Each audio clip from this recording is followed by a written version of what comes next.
Mas Syahrin, sudah ke DPD, sudah ke DPP, sudah pakai baju merah, sudah berdoa, minta doa restu pada Ibu. Tapi apa yang terjadi hari ini, Mas Syahrin? Iya, ini proses yang biasa aja ya. Artinya bahwa hari ini memang terjadi pertemuan antara Anies dan Rano Karno. Nah, itu memang ada janjian bertemu dan alhamdulillah keduanya bertemu. Tentunya saling menyampaikan, menyesuaikan tentunya mencocokkan pikiran-pikiran, gagasan-gagasan, program-program antara keduanya. Dan ya itu adalah sebuah silaturahmi yang baik karena inilah yang memang yang dikehendaki oleh semua dan alhamdulillah pertemuan itu berlangsung. Dan kita tahu bahwa ya masih ada waktu untuk pada proses tahap selanjutnya. Tinggal besok loh sebenarnya Mas Syahrin pendaftaran.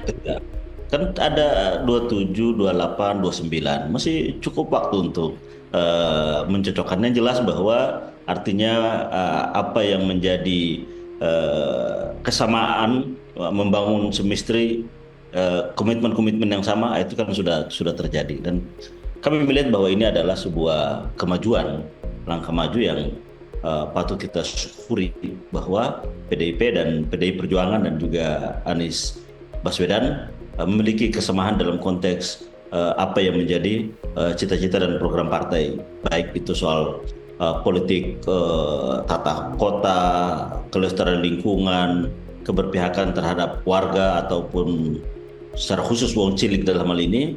Nah ini sudah memiliki titik temu dengan apa yang sebenarnya diinginkan juga oleh Anies Baswedan. Pak Anies, oke. Mas Syahrin, Pak Anies itu sudah bertemu belum dengan Ibu Mega dan seperti apa kalau sudah bertemu komunikasi di antara keduanya? Yang kami tahu sudah ketemu dengan Rano Karno. Tapi belum bertemu dengan Ibu Mega ya? Ya, yang kami ketahui ya bahwa sudah bertemu dengan Rano Karno dan sudah banyak juga ada perbincangan terkait dengan hal-hal apa saja yang kira-kira ya membangun kesamaan lah antara PDI Perjuangan dan juga Anies. Dan yang kedua kan ada juga utusan dari DPP yang sudah selama ini. Mas Syahrin, saya ingin mengutip sedikit pernyataan Megawati pada saat pengumuman calon kepala daerah di Kamis 22 Agustus. Ada kata-kata ngapain aku disuruh dukung Pak Anies. Dia bener nih mau sama PDI Perjuangan. Kalau mau dengan PDIP jangan kayak gitu dong. Mau nurut atau enggak? Enak amat. Kita sekarang dicari dukungannya. Bingung saya. Dulu kamu kemana ya? Kemarin sore ya, jangan gitu. Nah, komentar-komentar seperti ini kemudian ditangkap oleh publik sepertinya memang belum dapat restu dari Ibu Mega. Komentar Anda, Mas Syahrin? Ya, kita kalau mengambil tafsir-tafsir yang sangat psikologis mungkin agak sulit. Mungkin kita harus melihat apa sebenarnya yang dimaksud oleh Bu Mega.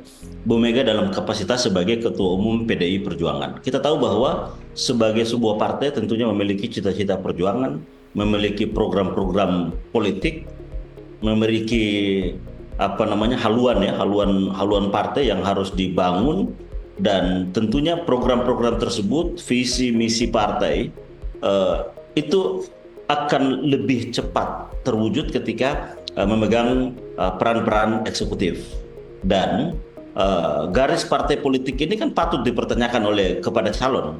Apakah calon ini nanti mampu mengemban cita-cita partai, program partai, platform politik, ekonomi, sosial, budaya dan lain-lain. Nah ini kami melihat bahwa ini wajar ketika partai mempertanyakan kepada calon. Dan kita tahu bahwa Anies Baswedan dia telah memiliki juga rekam jejak sebagai gubernur pada saat 2017-2022 kemarin. Nah ini kan bisa dilihat bahwa bagaimana tata ruang yang dimaksud, kelestarian lingkungan, program-program untuk warga, dan di era Anies relatif justru lebih konkret. Misalnya saja contoh PBB yang di bawah 2 miliar misalnya itu dinolkan untuk pembayarannya. Apalagi ada untuk pelajar disebut dengan KJP Plus yang bisa juga dicairkan. Macam-macam. Kami melihat bahwa dan Anies telah menyatakan komitmen yang terkait dengan ini semua tentunya segaris lah menjaga bangsa.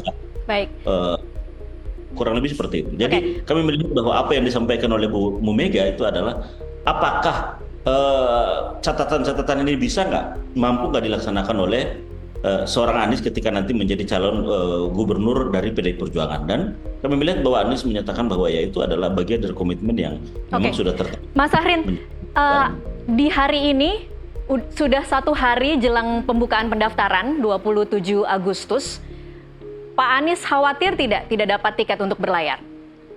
Sebenarnya tidak ada ya kekhawatiran. Kami selalu rileks. Tadi setelah itu kita juga, walaupun kita tahu bahwa memang di luar begitu luar biasa spekulasi yang muncul, berkembang segala macam, kami melihat bahwa toh kita tidak menyangka bahwa saat ini pintu itu terbuka. Ketika hari Senin 12 partai menyatakan mendukung satu calon, kan sudah tidak ada lagi ruang.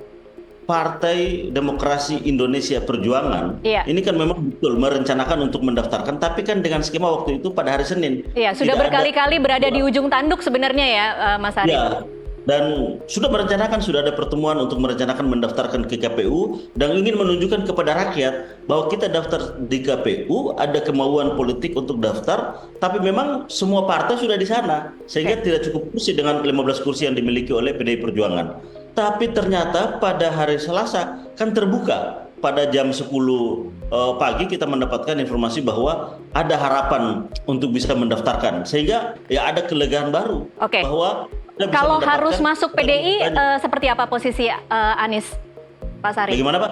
Kalau memang persyaratannya harus masuk menjadi kader PDI Perjuangan, Pak Anies sudah siap? Kalau kita lihat perkembangan selama ini dan catatan-catatan yang diberikan kepada Anies, semua berbicara tentang bagaimana program-program tentang warga, bagaimana menjamin pengangkatan pejabat-pejabat itu secara meritokratif, bagaimana menjaga tata lingkungan, tata kota. Ini semua yang menjadi catatan. Tidak ada berbicara soal hal-hal yang seperti itu. Pasrah ya Pak Anies, siapa saja wakilnya dia akan iya saja? Ya tentunya bahwa kalau itu sudah menjadi keputusan partai kan harus diikuti, Mbak.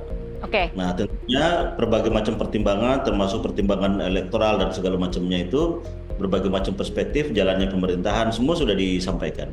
Kalau dengan Rano Karno tadi sudah berbicara sudah oke ya? Udah ketemu dan memang memiliki kecocokan, dan kalau kita lihat memang dari sisi elektabilitas semua lembaga survei menyatakan bahwa itu sangat tinggi.